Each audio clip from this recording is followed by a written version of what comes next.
Hello friends, ఈ video వచ్చి హలీము. ఇప్పుడు రంజాన్ సీజన్ వచ్చిందంటే ముస్లిమ్స్ వాళ్ళకి మటుకు వాళ్ళ వాళ్ళ భక్తితో వాళ్ళు ఉంటే అందరికీ హలీం మీద ఆకర్షణ కలుగుతుంది.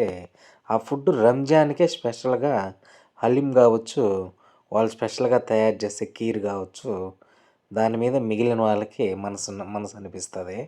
రంజాన్ సీజన్ కోసం ఆ హలీం ప్రియులకు ఆ రంజాన్ ఎప్పుడు వస్తుందో ఆ ఫుడ్ తినాలని ఎదురు చూస్తుంటారు. ఇది సంవత్సరం అంతా దొరికేది కాదు. సిటీ సైడ్లో అయినా దొరుకుతుందేమో కానీ మాకు రైల్వే కోడూరులో రంజాన్ వరకే దొరుకుతుంది. మా రైల్వే కోడూరులో ఇప్పుడిప్పుడే స్టార్ట్ అవుతున్నాయి.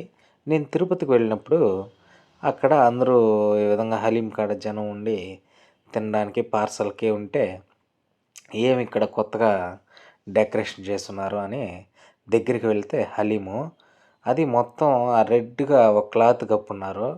అక్కడే పోయి అనుకొని వీడియో తీద్దామంటే అది బాగా సెగ తగులుతుంది. అదంతా హలీం పాత్రని ఉడకబెట్టడానికి ఒక పొయ్యిలాగా కింద ఆ హలీంకి రెడీ చేసిన పొయ్యి అనుకోవచ్చు.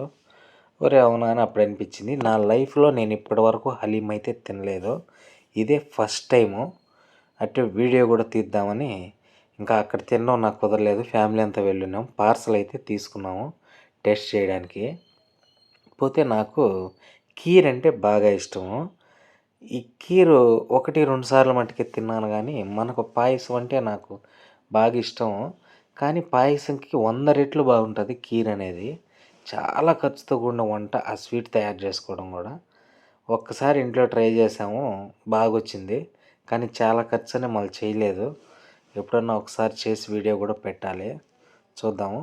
పోతే ఇక్కడ ఆ కీరు చాలా బాగుంది టేస్టు. పోతే హలీం కూడా చాలా బాగుంది జస్ట్ టేస్ట్ చూద్దామని ఒక 1/4 కేజీ మట్టుకే తీసుకోవడం జరిగింది. ఇంకా మా రైల్వే కోడూరులో కూడా రెడీ అయినాయి కాబట్టి ఇంకా నీట్గా అంటే కొంచెం ఎక్కువ మోతాదులో తీసుకొని తిని చూడాలి. 1/4 కేజీ అంటే చిన్న కప్పుకు వస్తుంది అంతే. తలా ఒక స్పూన్ తింటే అయిపోతుంది అది. అందుకే ఏదైనా ఒక 1 కేజీ 2 కేజీ అట్లా తీసుకొని దాన్ని సంపూర్ణంగా హలీంని అయితే తినాలి. ఇక్కడైతే తిరుపతిలో బొంతాలమ్మ గుడి దగ్గరగా పెట్రోల్ బంక్కి ఆపోజిట్లో ఈ హలీం సెంటర్ ఉంది. బాగుంది, అద్భుతంగా టేస్ట్. జనం కూడా బాగా వచ్చి తీసుకెళ్తున్నారు. ఎంత పాత్రలో చేస్తున్నారంటే అంతా కూడా అది ఆ పాత్రలో మూత ఓపెన్ చేసి చూస్తే వీడియోకి క్లారిటీగా రాలేదు కానీ ఆ లోపల నెయ్యి ఫ్లేవరు అసలు చాలా బాగుంది. ఆ వాసన అవంతా మటన్ ఫ్లేవర్ కదా, అద్భుతంగా ఉంటుంది. మటన్ ఏదైనా మనం ఫ్రైయో పులుసో చేసుకుంటేనే అసలు ఇంకా చెప్పలేము మాటలో.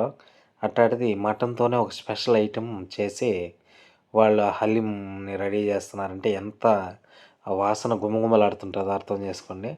టేస్ట్ అయితే బాగుంది. ఇక్కడ ఖచ్చితంగా తిరుపతిలో మీరు బొంతాలమ్మ గుడి దగ్గర పెట్రోల్ బంక్ ఆఫ్ సైడ్ దీన్ని విజిట్ చేయండి. Okay friends.